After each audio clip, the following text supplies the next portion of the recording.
여러분 왜 개를요 우리가 가끔 이런 말 하잖아요. 사람을 향하여 개보다 못하다고 개만도 못하다고. 왜 그런지 그 이유를 아세요? 왜? 제가 보니까 개는 일단 뭘 못합니까? 말을 못하잖아요. 말을 못하잖아요.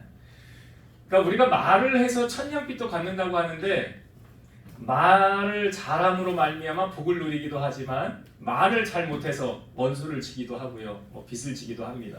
그러니까 개는 만약에 개가 말을 하면 세상이 어떻게 돌아갈까요? 감당을 못할 것 같아요, 아마. 그죠? 네. 그러니까 개는 일단 말을 못하니까 사람보다 낫구나. 그래서 가만히 있으면 중간은 간다. 잠언의 말씀에도 보면 말하지 않고 가만히 있으면 지혜로운 자로 여겨진다고 그러잖아요. 그래서 말을 일단. 그리고 또 개들이 보면 사람을 보면 아는 사람한테 어떻게 합니까? 만나면 반가워하잖아요. 그렇게 반가워할 수가 없어요. 그렇지 않습니까, 여러분? 우리도 저 반려견 2마리가 있지만 얘네들이 다 파양을 맞아가지고 우리 집에 온 애들인데 이제 우리 식구잖아요, 같이 집에. 나갔다 오면 그렇게 반가워해, 꼬리를 흔들면서. 근데 여러분 주일날 한 번 만나는 성도들 보면서 그렇게 하십니까? 아이 참, 걔만도 못한 거예요, 그게. 좀 알고 얘기를 하셔. 걔들이 얼마나 반가워합니까? 그렇게 막 꼬리를 흔들면서 반갑다고. 아니 일주일에 말에 한 번씩 만나는 성도들 만나면서 왜 걔만도 못한 사람 되면 안 되잖아요. 그래서 인사를 할 때도 아유 목사님이 하라고 하니까 억지로 그러지 마시고 정말 반가운 마음으로 기쁜 마음으로 하면 여러분에게 복이 될 줄로 믿습니다. 오늘 본문의 주인공 다윗이거든요. 다윗은 30살에 30살에 왕위에 올라서 40년간 통치를 하게 됩니다. 그래서 기원전 다윗이 태어난 게 1040년에 태어나서 1010년부터 930년까지, 그러니까 예수님 오시기 전까지 거꾸로 가는 거잖아요. 기원전 이렇게. 그래서 이렇게 40년간 통치를 다윗이 했는데요. 오늘 본문은 다윗의 통치 시기 말년에 있었던 사건입니다. 여러분 우리가 성경을 볼 때 성경을 어느 시각을 가지고 성경을 봐야 됩니까? 우리가 성경을 볼 때요, 하나님의 시각을 갖고 봐야 돼요. 그리고 성경을 볼 때 부분으로 보지 마시고 전체를 볼 수 있는 눈이 있어야 됩니다. 이것도 물론 성령께서 우리의 영안을 열어주셔야 되지만, 성경을 볼 때 왜 부분을 보지 말고 전체를 봐야 되느냐? 쉽게 비유를 드리면 여러분 코끼리를 못 본 사람에게 코끼리를 설명해 보세요. 그러면 코끼리를 못 본 사람에게 만약에 못 본 사람이 코끼리의 코만 만졌어요. 야, 코끼리는 뱀처럼 생겼다. 그 우길 거 아니에요. 코만 만진 사람이. 아니 만약에 코끼리의 상아를 만진 사람이 야, 코끼리는 코뿔소처럼 생겼어. 뿔이 있더라고. 그렇게 우길 거 아닙니까? 코끼리 다리를 만진 사람은 야, 코끼리는 하마처럼 생겼어. 다리가 얼마나 두꺼운 줄 알아? 그렇게 다 보지 못하고 부분만 보면 자기가 맞다고 그렇게 우길 거 아닙니까? 그러니까 성경을 볼 때도 그렇다는 거예요. 하나님의 말씀도. 왜 우리가 성경을 볼 때 하나님의 시각을 가지고 봐야 되느냐? 지금 다윗의 통치 말년에 이제 몇 년 남지 않은 시점에 다윗이 인구조사를 하라고 명령을 내립니다. 이제 인구조사하는 것은 하나님이 기뻐하지 않는 거예요. 왜 그러냐면 인구조사라는 것은 자기의 자랑이 될 수 있고 자기의 업적이 될 수 있고 자기의 힘이 될 수 있다는 거예요. 자기의 명성을 높이는 격이 되는 거예요. 그러니까 이것은 하나님의 영광을 가리고 하나님의 주권을 인정하지 않는 일이 될 수 있기 때문에 인구조사하는 것을 하나님이 그렇게 기뻐하지 않는 거예요. 그러니까 다윗이 인구조사하라고 그랬는데 군대 장관 요압이 그것을 알고 말립니다. 다윗을 말려요. 아니 하나님이 지금까지 도와주셔서 왕에게 지금보다 100배나 더 많아지게 하실 수 있는데 왕은 왜 이런 일을 하려고 하십니까? 그러니까 하지 마세요 라고 이제 군대 장관 요압이 다윗을 말리려고 하는 거예요. 자, 그런데 우리 24장의 내용이 사실 오늘 전체를 봐야 되는데 시간 관계상 마지막 단락만 봤는데요. 24장의 1절의 말씀을 한번 다시 볼게요. 여기 1절을 보실 때 왜 인구조사하려고 했지? 라는 그 이유가 여기 나옵니다. 자, 24장 1절 볼게요. 여호와께서 다시 이스라엘을 향하여 진노하사 그들을 치시려고 다윗을 격동시키사 가서 이스라엘과 유다의 인구를 조사하라 하신지라. 다시 한번 볼게요. 여호와께서 다시 이스라엘을 향하여 진노하사 그들을 치시려고 다윗을 격동시키사 가서 이스라엘과 유다의 인구를 조사하라 하신지라. 자, 이 본문과 똑같은 내용이 역대상 21장에도 나오거든요. 그 21장 1절 말씀 제가 읽어볼게요. 사탄이 일어나 이스라엘을 대적하고 다윗을 충동하여 이스라엘을 계수하게 하니라. 사탄이 일어나서 이스라엘을 대적하고 다윗을 충동하여 이스라엘을 계수하게. 그러니까 이스라엘 지금 이거 뭐예요? 인구 조사하게 했더라 라고 성경이 기록되어져 있어요. 자, 제가 질문을 드려볼게요.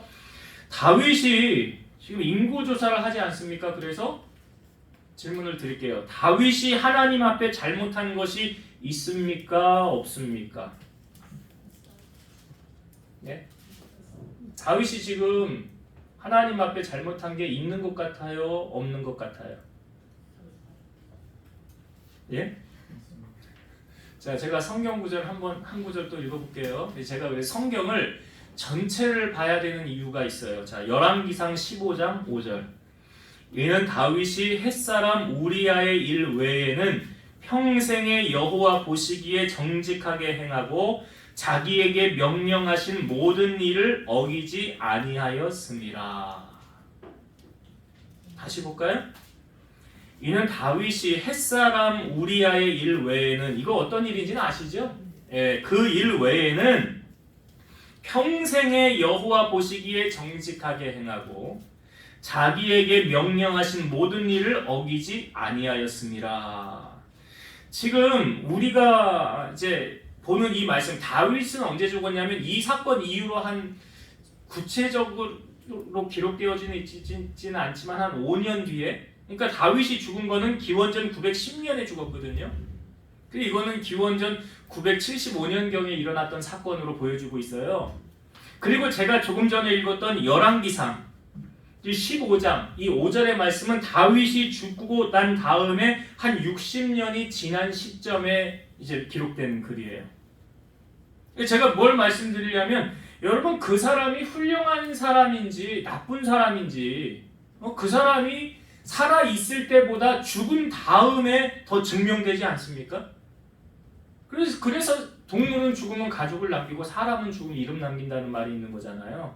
그 사람의 이름을 들으면 이 사람은 무엇을 남겼다라는 걸 알려주는 거잖아요. 그러니까 다윗의 인생 전체를 지금 아우르면서 얘기할 때 다윗의 인생 전체 속에서 이 사건, 우리아의 아내 밧세바 이 사건 말고는 평생에 여호와 보시기에 정직하게 행하였고 하나님의 명령을 어기지 않고 지켰더라라고 성경이 말하고 있잖아요. 그렇죠? 그러면 오늘 이 말씀을 이 시각, 이 관점을 가지고 접근을 할 때 다윗의 인구조사한 것을 우리가 어떻게 봐야 하는가? 그러면 열왕기상의 말씀을 근거로 보면 다윗이 잘못한 게 아니라는 거잖아요. 우리아의 일 외에는 평생에 잘못한 게 없었더라라고 성경이 말하니까. 그럼 이건 다윗이 잘못한 게 아니다. 그러면 이 사건을 통해서 하나님께서 우리에게 주시려고 하는 메시지는 뭐냐? 그러니까 하나님께서 왜 다윗으로 하여금 인구조사를 하라라고 하셨다고 하십니까? 오늘 우리가 24장 1절에 그 이유가 나오잖아요. 여호와께서 다시 이스라엘을 향하여 진노하사 그들을 치시려고 다윗을 격동시키사 가서 이스라엘과 유다 인구를 조사하라 하신지라. 이게 뭐 어떤 내용을 담고 있냐면, 여러분, 하나님은 공의의 하나님, 공의의 하나님이시죠. 뭘 의미하냐면 나의 힘과 노력으로 이긴 것이 아닌 전적인 하나님의 은혜로 되어졌음을 잊혀져 갈 때 하나님이 쓰시는 방법. 이 땅에 처음에 언어가 하나였다는 사실 아시죠? 성경을 읽어보신 분들은 다 알 거예요. 창세기 앞부분에 나옵니다. 창세기 11장 1절에 이렇게 기록되어져 있죠. 온 땅의 언어가 하나요 말이 하나였더라. 그러니까 사실 이때 이렇게만 살았으면 우리가 다른 나라 언어 공부할 필요 없죠. 영어를 공부할 필요도 없고, 만약에 우리나라의 언어가 세계 공통된 언어였다고 한다면 그럼 다른 나라 언어를 공부할 필요가 없었는데, 아무튼 그 당시에 언어가 하나였더라 라고 말해요. 그러니까 노아 홍수 이후로 시작된 새 인류가 시날 평지에 모여 살았는데, 이 시날 평지는 티그리스 강과 유브라데스 강 사이의 평원으로 오늘날의 이라크 지역의 땅인데요. 시날이라는 이 말의 뜻은 두 강 사이를 말합니다. 메소포타미아 역시 이 지역을 말하는 거죠. 근데 이들이 그때 이곳에 모여서 자 이런 이야기를 합니다. 자 우리가 성읍과 탑을 건설하여 그 탑 꼭대기를 하늘에 닿게 하고 우리의 이름을 내고 온 지면에 흩어짐을 면하자. 뭐 하겠다는 거예요? 지금 탑 쌓자. 하늘까지 올라가는 높은 탑을 쌓자. 그 이유 왜 쌓자는 거예요? 우리 이름을 내자잖아요. 우리의 이름을 내자. 우리의 명성을 내자. 하나님이 내려오셔서 이렇게 말씀하십니다. 이 무리가 한 족속이요 언어도 하나이므로 이같이 시작하였으니 이후로는 그 하고자 하는 일을 막을 수 없으리로다. 자, 우리가 내려가서 거기서 그들의 언어를 혼잡하게 하여 그들이 서로 알아듣지 못하게 하자. 여호와께서 거기서 그들을 온 지면에 흩으셨으므로 그들이 그 도시를 건설하기를 그치게 되더라. 그리고 그곳의 이름을 바벨이라, 혼란이라는 뜻이죠. 여호와께서 온 땅의 언어를 혼잡하게 하셨더라. 그러니까 인간이 하나님처럼 높아지려고 만들었던 탑이 뭐라고요? 바벨탑. 거기 우리의 이름을 내자. 이 다 어떤 의미를 담고 있습니까? 우리가 신이다라는 거예요. 이게 왜? 인간의 마음의 교만이 하늘을 찌르고 있다는 것을 알려주고 있죠. 그러니까 뭐예요? 하나님 없이도 돼. 우리 하나님 없이도 살 수 있어. 내 힘과 내 능력. 야, 하나님 믿지 말고 내 주먹을 믿어. 내 돈을 믿어. 이게 교만이에요. 어거스틴의 제자들이요. 어거스틴에게 질문을 합니다. 선생님, 우리가 갖추어야 할 가장 큰 덕목은 무엇입니까? 라는 질문에 어거스틴이 이렇게 말했어요. 첫째도 겸손이고, 둘째도 겸손이고, 셋째도 겸손이니라. 겸손의 반대는 뭔지 아시죠? 여러분, 하나님을 인정하지 않는 것이 바로 교만이에요. 우리가 몇 주 전에도 말씀을 나누었죠. 하나님을 향하여 감사하지 않는 것도 뭐라고 그랬어요? 교만이라고 그랬잖아요. 그 하나님께 영광을 돌리지 않는 것, 그 감사하지 않는 거거든요. 그게 교만이에요. 사도행전에 보면 헤롯 왕이 연설을 한번 하고 나서 사람들이 그 헤롯 왕의 연설에 다 매료가 돼가지고 야, 이건 사람의 소리가 아니다, 신의 소리다 라고 막 극찬을 하지 않습니까? 그런데 성경에 보니까 그 헤롯이 그 영광을 하나님께 돌리지 아니한 고로 벌레에게 먹혀서 죽었더라. 하나님께 영광을 돌리지 않으면 이런 참사가 벌어진다는 거죠.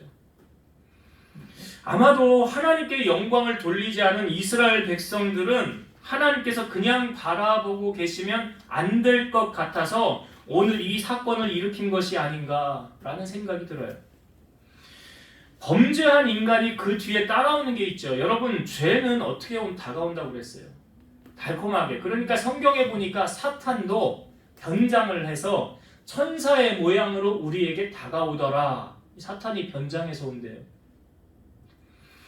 그러니까 죄는 달콤하게 다가오는데 그 대가는 혹독하고 비참하다는 사실이죠. 그래서 우리가 늘 깨어 있어야만 죄를 멀리할 수 있는 거예요. 하나님의 말씀을 받은 선지자, 오늘 본문에 나오는 갓이라는 선지자가 다윗에게 와서 이제 하나님의 말씀을 대언합니다. 자, 우리 성경을 한번 볼까요? 24장 12절과 13절의 말씀을 볼게요.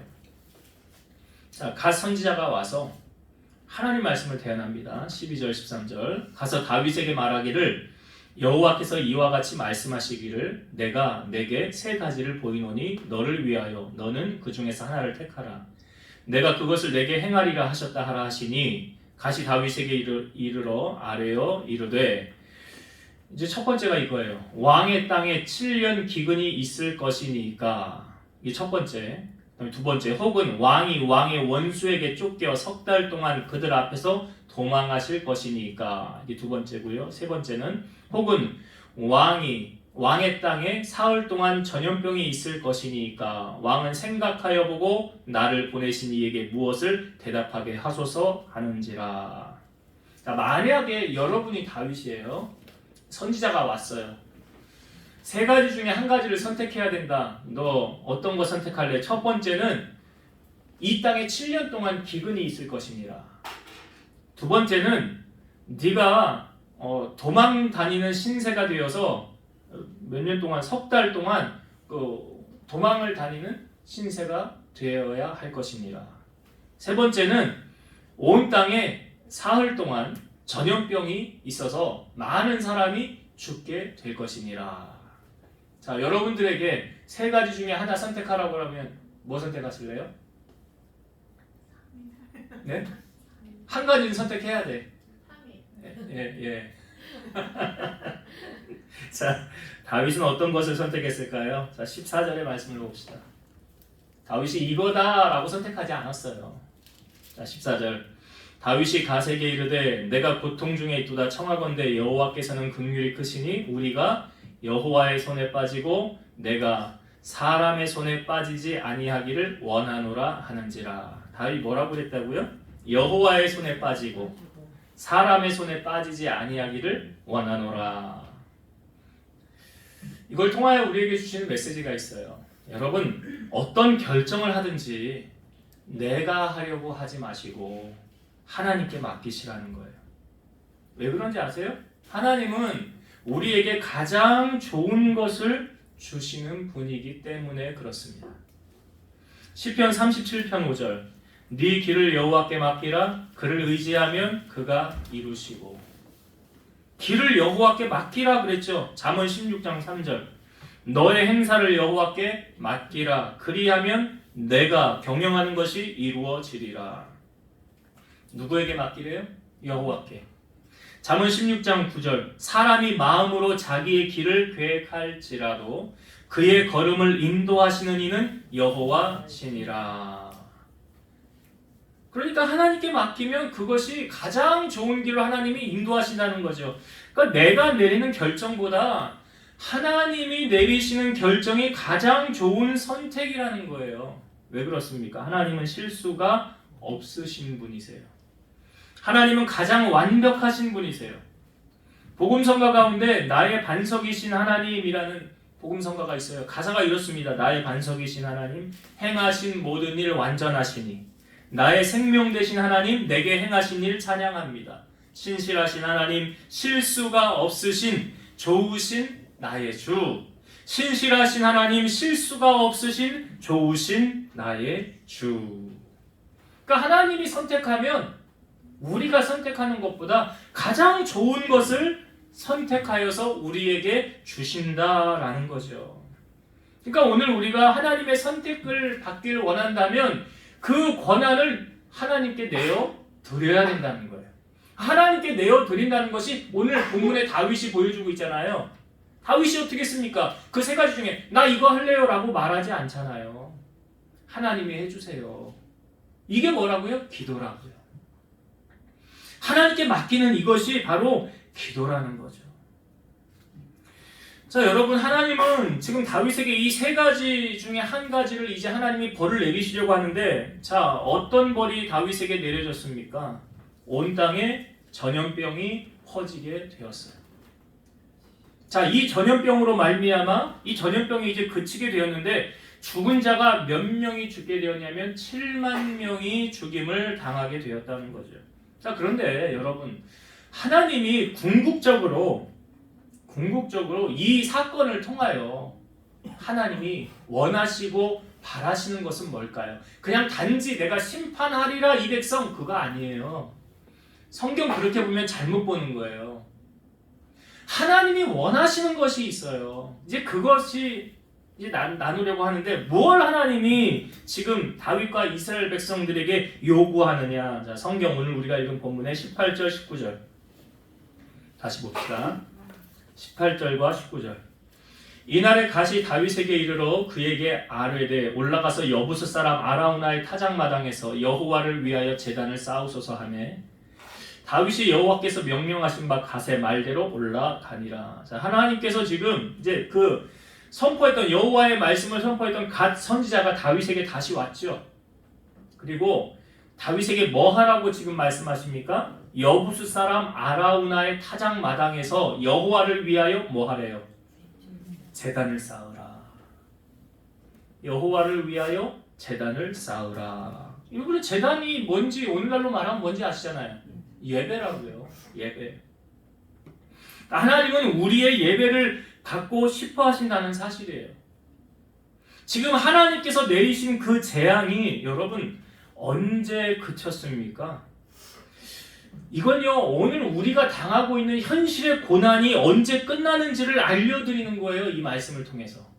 난 너무 힘들어. 이 고난 언제까지 이 고난을 내가 참고 견뎌야 돼 라고 할 때 그 끝을 알려주는 말씀이 오늘 본문에 답이 있어요. 자 21절을 한번 봅시다. 21절. 이르되 어찌하여 내 주 왕께서 종에게 임하시나이까. 아라우나가 말하는 거예요. 다윗이 이르되 내게서 타작마당을 사서 여호와께 제단을 쌓아 백성에게 내리는 재앙을 그치게 하려 함이라 하는지라. 여기 어떻게 하면 재앙이 그친대요? 여기 답이 다 있잖아요. 그죠? 여호와께 제단을 쌓아 백성에게 내리는 재앙을 그치게 하려 함이라. 자 25절도 봅시다. 25절. 그곳에서 여호와를 위하여 제단을 쌓고 번제와 화목제를 드렸더니 이에 여호와께서 그 땅을 위한 기도를 들으심에 이스라엘에 내리는 재앙이 그쳤더라. 여기 재앙이 분명히 그쳤더라 라고 나오죠. 자 다윗이 하나님을 향하여 번제와 화목제를 드렸는데 번제는 희생제물 뭐 태워드리는 거예요. 근데 이것은 하나님과의 관계를 회복하는 목적으로 헌신과 봉사를 다짐할 때 드리는 제사. 이게 번제예요. 관계 회복을 통해서 내가 하나님 앞에 헌신하는 것. 그리고 그걸 다짐할 때. 화목제는 뭐냐? 하나님과 인간 사이의 분쟁을 종식하고 화평과 친교와 연합이 이루어졌음을 감사하여 드리는 제사. 이제 하나님과 나 화목하게 됐다는 거예요. 하나님과. 그 연합이 이루어졌다는 거예요. 그런 의미로 드리는 제사가 화목제라. 그러니까 여러분 하나님께서 지금 왜 제단을 쌓으라고 하시는지 아시겠습니까? 이 제단을 쌓는다가 오늘날로 예배잖아요. 예배. 예배를 원하신다는 거죠. 제가 예전에 어떤 부흥에 참석해서 어떤 목사님 설교를 듣는데 이제 그 교회가 좀 다 부흥의 목사님들 다니시는 목사님 교회가 다 성장한 교회들이잖아요. 근데 그런 얘기를 하시더라고요. 자기네 교회는 예배를 드리는데 이런 게 정해져 있대요. 뭐가 정해져 있냐 들어봤더니 직분자들은 새벽 예배를 1년 365일 중에 200일 이상을 해야 된대요. 직분자. 그 아는 사람들은 서리 집사, 서리 집사는 100일 이상이래요. 그러니까 직분자라고 하면 장로 권사, 안수 집사 이런 사람들 되겠죠.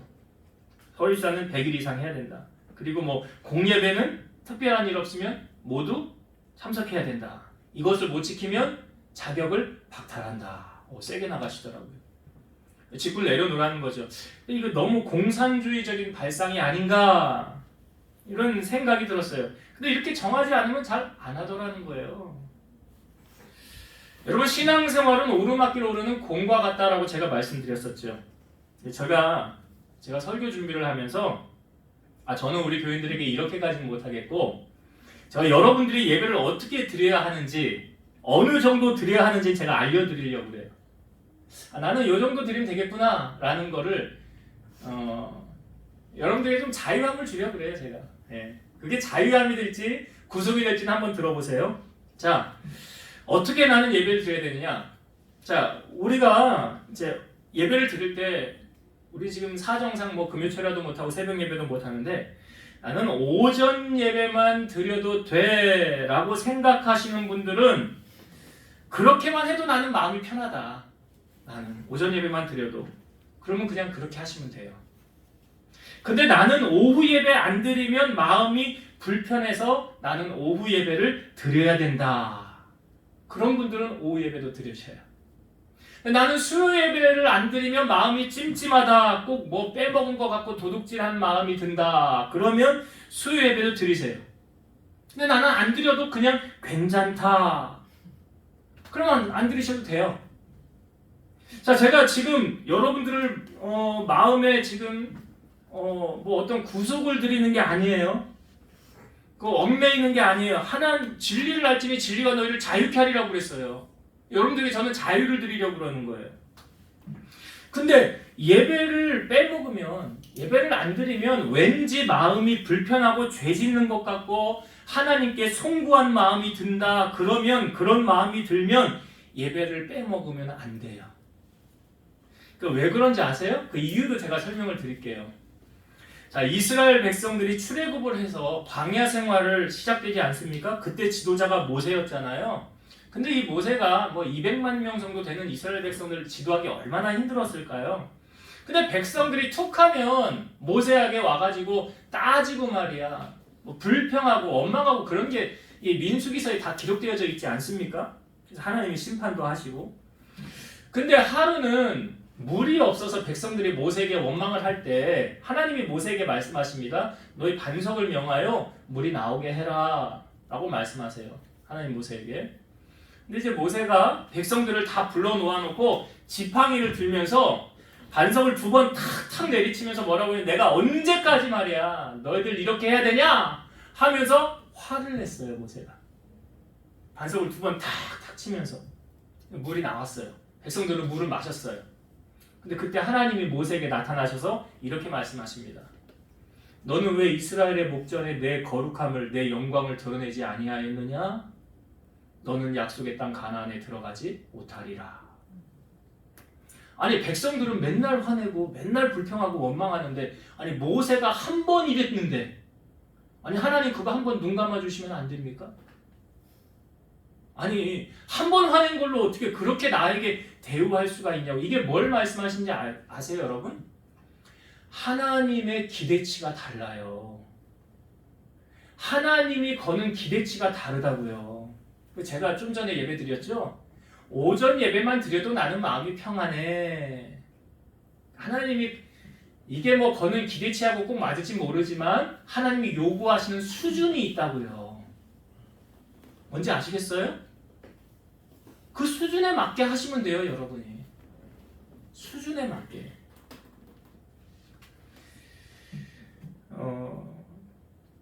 오늘 하나님이 우리에게 거는 신앙의 수준의 기대치는 여러분 어느 정도라고 생각하십니까?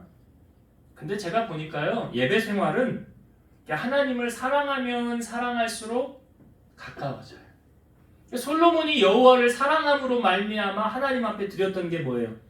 1,000번제잖아요. 여러분 1,000번제 헌금하는 거 그런 마음으로 하시는 거 아니에요? 내가 하나님을 사랑하니까 사랑할수록. 그러니까 좀 이걸 과장되게 표현하면 내가 하나님을 위해 목숨까지도 내어놓을 수 있다? 그러면 예배에 목숨을 거는 거죠. 예배에 목숨을 거는 거죠. 자, 다윗이 지금 선지자 갓이 와서 하나님이 뭘 요구하시는지 알아? 제단 쌓는 거야. 예배를 요구하셔. 자, 제단을 쌓으려고 할 때 이 전제 조건이 있었어요. 성경에 보니까 자, 오늘 본문의 말씀을 한번 다시 봅시다.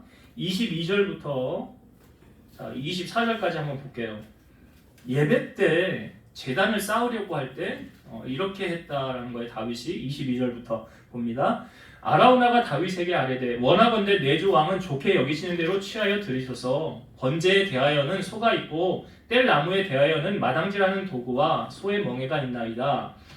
왕이여 아라우나가 이것을 다 왕께 드리나이다 하고 또 왕께 아뢰되 왕의 하나님 여호와께서 왕을 기쁘게 받으시기를 원하나이다. 지금 다윗이 아라우나 거기 가지 않습니까? 거기 가서 제단을 쌓으라고 그랬으니까. 근데 아라우나에게 내가 여기서 제단 쌓으려고 하니까 이 아라우나가 뭐라 그러냐면 여기 있는 거 그냥 제가 다 드리겠습니다 그러는 거예요. 여기 있는 뭐 소도 있고 여기 뗄 감도 있고 뭐 다 있으니까 이걸로 하나님을 향하여 제사를 지내세요. 이 아라우나가 다 내어놓는 거예요. 다윗 왕에게. 그러니까 자 다윗이 24절에 왕이 아나우라에게 이르되 그렇지 아니하다. 내가 값을 주고 내게서 살리라. 값 없이는 내 하나님 여호와께 번제를 드리지 아니하리라 하고 다윗이 은 50세겔로 타작마당과 소를 사고 그곳에서 여호와를 위하여 제단을 쌓고 번제 화목제를 드렸더니 이에 여호와께서 그 땅을 위한 기도를 들으심에 이스라엘에게 내린 재앙이 그쳤더라. 지금 다윗이 제사를 지내려고 할 때 거기 어떻게 했어요? 24절에 보니까 값을 주고 내게서 살리라. 값 없이는 여호와께서 번제를 받지 아니하실 것이다. 드리지 않을 것이다. 라고 말하죠.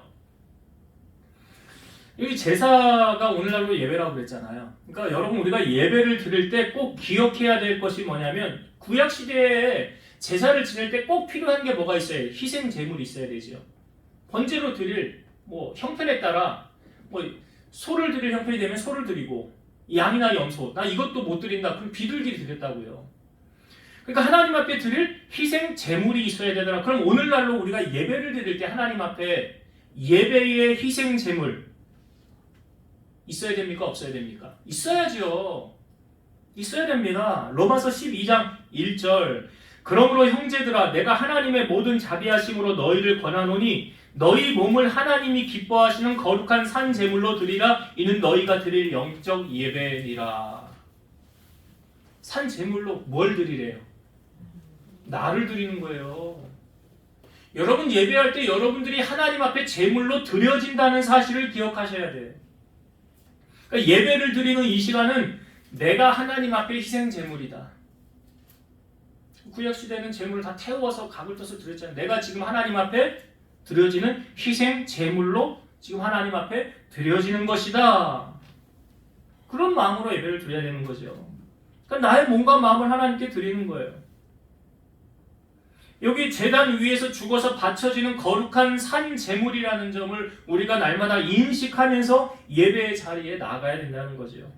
그리고 값 없이는 내 하나님 여호와께 번제를 드리지 않을 것이다 라고 말할 때 하나님이 어떻게 예배를 드리라 라고 우리에게 알려주신 것이 있죠. 신명기 12장 5절에서 7절 오직 너희의 하나님 여호와께서 자기의 이름을 두시려고 너희 모든 지파 중에서 택하신 곳인 그 계실 곳으로 찾아 나아가서 너희의 번제와 너희의 제물과 너희의 11조와 너희 손의 거제와 너희의 서원제와 낙헌 예물과 너희 소와 양의 처음 난 것들을 너희는 그리로 가져다가 드리고 거기 곧 너희의 하나님 여호와 앞에서 먹고 너희 하나님 여호와께서 너희의 손으로 수고한 일에 복주심으로 말미암아 너희와 너희의 가족이 즐거워할지니라. 어떻게 예배하라고 말씀하십니까? 성전을 향하여 찾아 나아가서. 이게 코로나 때문에 많이 무너졌어요. 사실 그죠? 예배 시간 인원을 20명으로 단축, 50명 단축. 그러니까 교회 가서 예배 드리고 싶어도 못 드리는 그런 상황이 오지 않았습니까? 근데 이제 아니잖아요. 이제 그거 핑계 대면 안 되잖아요. 특별한 사정이 없는 한은 어떻게 하고 성전을 찾아 나와서 그리고 하나님께서 우리에게 바치라고 명하신 것을 구별하여 가져다가 드려라. 여러분 하나님이 뭐가 없어서 바치라고 하시는 분이 아니에요. 오해하지 마세요. 괜히 교회에서 헌금 설교하면 되게 부담을 갖는 분들이 있는데 부담 갖지 마세요. 부담 갖지 마시라고요. 자 보세요. 마태복음 6장 21절 내 보물이 있는 그곳에는 내 마음도 있느니라. 이게 뭐예요? 물질이 있는 곳에 마음이 있다라고 말하고 있고요. 고린도후서 9장 6절에서 7절 이것이 곧 적게 심은 자는 적게 거두고 많이 심은 자는 많이 거둔다 하는 말이로다. 각각 그 마음에 정한 대로 할 것이요 인색함으로나 억지로 하지 말지니 하나님은 즐겨내는 자를 사랑하시느니라. 인색함으로나 억지로 하는 헌금은 안 받으십니다. 하나님 안 받아요. 그리고 하나님이 택하신 곳에 빈손으로 배웁지 말고 주신 복을 따라 힘대로 예물을 드려라 라고 성경이 기록되어져 있어요. 여러분 하나님께 우리가 이렇게 드린다는 것이 주는 자잖아요. 사실 하나님 앞에 성경에도 보면 성경에도 주는 자가 복이 있다고 합니까? 받는 자가 복이 있다고 합니까? 근데 인간은요 본능적으로 주는 걸 좋아해요? 받는 걸 좋아해요? 복음성가에도 있잖아요. 그러나 나는 주는 것보다 받는 것 더욱 좋아하니.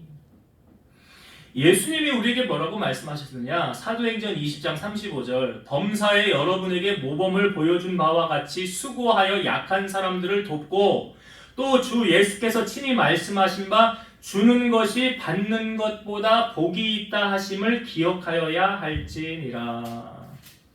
여러분, 이 말씀을 실천하기가요, 어떤 사람에게는 굉장히 어렵고 어떤 사람에게는 굉장히 쉽습니다. 왜 그런지 아세요? 선천적으로 잘 베푸는 유전인자를 가지고 태어난 사람, 이 사람은 쉬워요. 그런데 선천적으로 주머니에 돈이 들어오면 안 나가는 사람 있죠. 그 사람 주머니는 소매치기 하기 전에는 절대로 나오지 않는 사람. 이런 사람은 실천하기 어려워요. 여러분, 예전에 이런 말들이 있었어요. 결혼할 때 목사 딸하고는 결혼하지 말고 장로 딸하고는 결혼해라 라는 말이 있었어요. 왜 그랬을까요? 목사님은 받는 데 익숙하다는 거예요. 그러니까 그걸 보고 자라난 자녀들이 주는 것보다 받는 것을 익숙해하기 때문에 받는 것이. 근데 장로님 자녀들은 장로님은 맨날 교회에다 베풀고 성도들 베풀고 헌신하고 그러니까 그거를 보고 자라난 자녀들은 우리 아버지가 저렇게 베풀고 그렇게 사는구나, 우리도 그렇게 살아야 되는구나. 근데 여러분, 오해입니다. 오해입니다. 꼭 목사 딸이라고 받는 거 익숙하고 베풀지 않는 목사님 아니에요. 네, 사람마다 다릅니다. 장로라고 다 베풀고요. 그러면 좋은데 그렇지 않는 분들도 있다라는 거예요. 사람마다 다르더라는 거예요. 그러니까 어렸을 때부터 이런 거를 보고 자란 자녀들이 그대로 보고 자라는 거예요. 우리 여기 안고사님 앉아 계시지만 친정어머니가 귀례에서 모를 사람이 없을 정도로 그렇게 베풀고 헌신하고 그랬다는 거 아닙니까? 다 안다는 거예요. 근데 중요한 사실은 여러분, 주는 자가 왜 복이 있다라고 하시는 줄 아세요? 그걸 알아야지. 주는 자가 왜 복이 있다라고 하시느냐? 하나님이 개입하시기 때문에 그래요.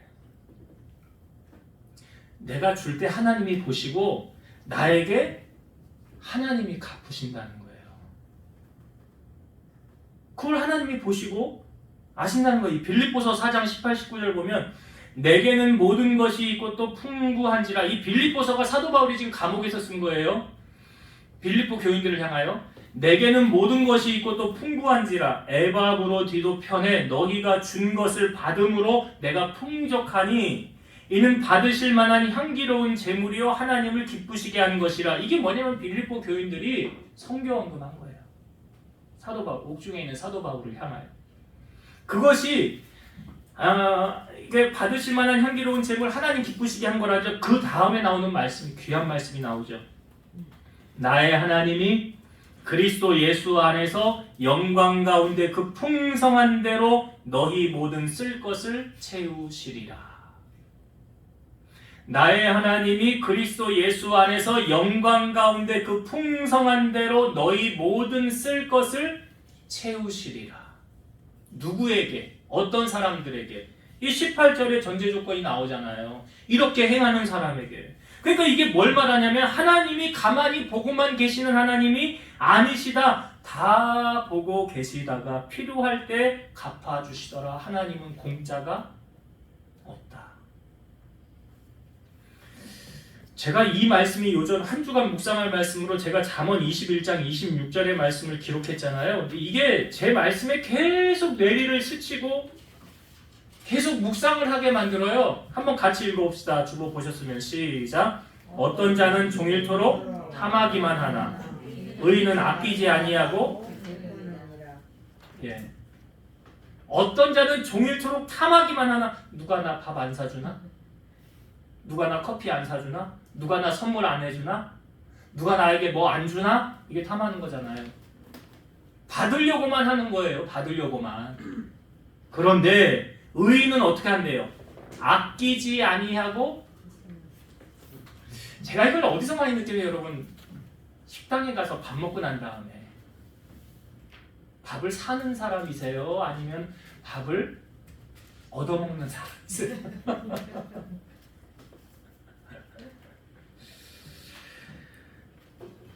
의인은 아끼지 아니하고 베푼다. 이게 요즘 저에게 자꾸 이 말씀이 잊혀지지가 않아서, 잊혀지지가 않아서. 내가 어떤 설교를 듣다가 이런 설교 들었어요. 이찬수 목사님이 신학교 다닐 때 어떤 이제 같이 학교를 다니는 이제 전도사님인데, 전도사님이죠. 근데 교회도 개척을 했대요. 근데 이분이 뭘 그렇게 자꾸 계속 자기에게 뭘 갖다 주고 그런데요. 책도 주고 어떤 날은 뭐 과자도 주고 뭐 껌도 주고 그러더래요. 그래서 나중에 물었대, 왜 이렇게 자꾸 나에게 줍니까? 뭘 줍냐고 물었더니 자기는 하나님 앞에 약속을 했대요. 하루에 자기는 3가지를 누군가에게 무엇을 주는 사람으로 살겠습니다. 하나님과 약속을 했대요. 그래서 이분이 그렇게 껌을 많이 갖고 다닌대요. 이 약속을 지키려고. 껌이라도 줘야 약속을 지키. 근데 그 자녀들이 그 아버지를 보면서 뭘 배웠겠어요? 아, 저렇게 사는 거구나. 저렇게 살아야 하나님이 복을 주시는구나. 아니, 심은 대로 거두는 거 아닙니까? 그런 인생을 살아야 되지 않겠어요? 오늘 우리가 하나님 앞에 나갈 때도 마찬가지 아닙니까? 하나님 뭐가 없어서 그런 하나님 아니잖아요. 중심을 보기를 원하신다는 거예요. 마음을 보기 원하신다는 거예요. 그래서 그 하나님 앞에 우리가 정성을 다해서 최선을 다해서, 아니 뭐 과부의 두동전 성경에 나오잖아요. 뭐 제가 다음 주에 또 말씀을 나누려고 그러지만, 여러분 헌금을 내가 드리고 싶은데 없으면 안 해도 돼요. 꼬다가 헌금하라는 하나님 아니에요. 그렇게 하지 마세요. 그런 하나님 아니시라고요. 하고 싶은데 못해요. 그럼 나중에 복 주시면 하나님 그때 몰아서 하면 되잖아요. 하나님 그렇게 하면 하나님이 너 왜 그때는 안 하고 지금 하냐, 그런 하나님 아니시라고요. 하나님 인격적인 하나님이세요. 그럼 알고 신앙생활을 해야 돼요. 지금 다윗이 왜 하나님이 이 값을 사라고 했느냐? 여러분, 이 아라우나의 타작마당이요, 아브라함이 이삭을 하나님 앞에 드렸던 곳이 바로 여기고요. 나중에 솔로몬이 성전을 짓는 장소가 바로 여기예요.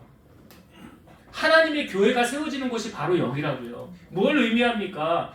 하나님 앞에 헌신한 그 사람을 통하여서 하나님의 교회가 세워지더라는 거 아니에요. 하나님은 그렇게 교회를 세워나가시는 거예요. 오늘 우리가 하나님 앞에 이 믿음의 고백을 드림으로 하나님 앞에 영광을 돌리고 하나님 나라를 세워가는 그런 주인공들이 여러분이 되었으면 좋겠어요. 말씀을 정리하고 마치겠습니다. 오늘 우리가 성경을 부분적으로 보지 말고 넓게 보라고 그랬지요. 왜 하나님께서 인구조절하게 하냐? 다윗을 벌 주려고 그런 하나님이 아니시라는 거예요. 근본적인 목적은 무엇입니까, 여러분? 하나님과의 예배의 회복을 원하시는 거예요. 제가 말씀드렸죠. 귀한 진리, 나의 고난이 언제 끝날까? 오늘 성경이 답을 주잖아요. 언제 끝난다고요? 온전한 예배. 하나님 앞에 온전한 예배, 하나님이 받으시는 그 예배를 여러분 쌓아보세요. 오늘 성경이 분명히 말하잖아요. 화목제와 번제를 드렸더니 재앙이 그쳤더라. 그 하나님의 예배가 회복되니까 하나님의 모든 것이 다 풀려나가죠. 경제적인 문제, 육신의 문제, 질병의 문제, 모든 것을 어디서 풉니까? 하나님과 나와의 관계에서 푸는 거라고요. 그래서 이사야 45장 7절에 여호와는 빛도 창조하시고 어둠도 창조하시고 환난도 창조하시고 평안도 창조하시느니라. 이 모든 일을 행하는 자가 누구래요? 여호와시니라. 오늘 여러분, 하나님 여러분과 여러분의 관계, 하나님과 나와의 관계를 잘 점검을 하세요. 그러면서 이 관계가 회복되어지는 비결, 오늘 다윗을 통하여 우리에게 알려주잖아요. 그리고 어떤 일을 선택함에 있어서 내 결정, 내 머리가 좋아서 내가 하는 게 가장 정답이 아니에요. 하나님이 결정하게 하시라고요. 하나님이 행하게 하시라고요. 그러면 하나님이 어떻게 하세요? 가장 좋게 하시더라. 오늘 말씀 보여주시잖아요. 가장 좋은 선택을 하시더라. 이러한 은혜가 오늘 여러분들의 삶에 임하여서 놀라운 하나님의 역사와 기적과 축복을 받아서 간증하며 살아가는 우리 성도님들 다 되시길 주의 이름으로 축원드립니다. 기도하시겠습니다. 지금도 살아서 역사하시는 하나님, 하나님이 우리에게 원하는 본심은 재앙이 아닙니다.